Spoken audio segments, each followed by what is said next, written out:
Hey, Maverick followers, long time no see. It's been kind of hectic with COVID and everything else we're doing. Today we're going to talk about the 2021 draft class. The free agent signings, I think, mean something. And then I'm going to give you a win-loss prediction for every game. So without further ado, I also got New Jersey. I got Mr. McKinney, got it signed. I had Randall, so now I've got twins. I like offense and defense, so that's why we go with both. All right, so let's start with the draft class, 2021 draft class. We traded down to get to Kadarius Toney. I thought it was a good idea to drop because we weren't going to take Justin Fields. Wasn't a big fan of Toney. This is another year when the Giants drafted somebody that nobody was talking about going into their pick, so it was on nobody's radar. Here we go again. Downside as well, he is already hurt, or he's got other issues, some with his shoes, kind of a mess. Long story short, we have no idea if he's going to be any good because he hasn't been on the field. And the most important thing about ability is availability in the NFL. Number two, here's a bright spot. Azeez Ojulari, and I'm sorry if I butchered his name. He's a D-end outside linebacker. He got him in the second round. So far, he looks like he's disturbing the peace on defense, and I like what I'm seeing from him. That's the kind of defense we want. A la LT, probably not as dominant, not even as close, but same comparison. He's going to be a disruptor, which is good. Third round pick was Aaron Robinson. He's a cornerback. He's going to start the season on the PUP list. So again, just like Tony, we don't have any idea if he's going to be any good. He is kind of tall. I think he's 6 foot. That's how tall you want them to be as a cornerback. So let's see how that goes. I haven't heard anything about Ellerson Smith. He was our 5th round pick. He did make the team, but I haven't heard anything about him. And then Gary Brightwell is a running back. He had a pretty good preseason. He had the one big run from the goal line. I think he was put on our practice squad. So that's our draft class. I wouldn't say it's great, but we did earn the first round pick from Chicago next year, and with them starting Andy Dalton, or as my wife calls him, Big Red, and then potentially transitioning to Fields. They might not have a good year this year, and if they don't, that means we have a high, maybe top 10, top 15 first-round pick next year. And if we don't do well, which we'll talk about here in a minute, in terms of our season this year, we may have a top 15 pick.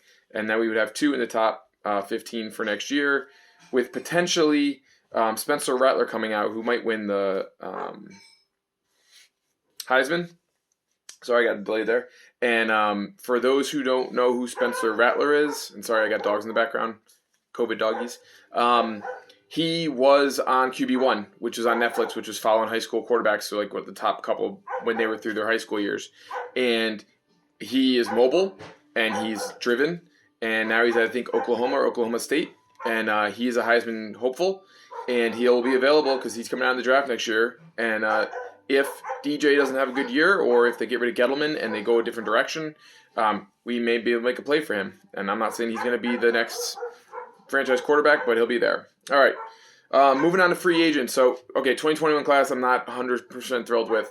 If Kadarius Toney can get in the field and do gadget plays and extend the field and give DJ a chance to get the ball out earlier, I'm down with it. Otherwise, I don't know. I think we missed the mark. We didn't get another offensive lineman again. Why are we not drafting offensive linemen?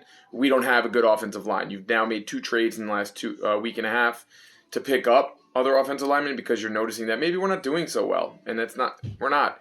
Andrew Thomas, bust so far. I was hoping that we would see a big jump to this second year, and in the preseason, the ones he played, he gave up a sack and 3 hurries. And you can't do that to DJ, who doesn't know that somebody's on his back shoulder, right? So you got to have a tackle who can actually keep people from touching him. All right, free agent pickups. Kenny Golladay, big pickup, another wide receiver where you get all excited about it. You say you give him another weapon. Not that we needed more, but we do. And he's hurt. He got what they call the hamstring injuries that you always get in practice and preseason. So we don't know how well he's going to be, and he's had a career of having those kind of injuries. We knew that coming in with that giant contract they gave him. We'll see if he gets on the field anytime soon. Devontae Booker, I think, is a good backup to Saquon Barkley. Barkley is back. I think he's going to be starting week 1. I hope so because he's on my fantasy team, at least on one of them. And they may go a little bit slower. And Booker, I think, can be kind of like what we had last year with, now I can't think of his name. Oh, it's not Bradshaw. Oh, my God, it's horrible. All right, if I remember, I'll throw it on there.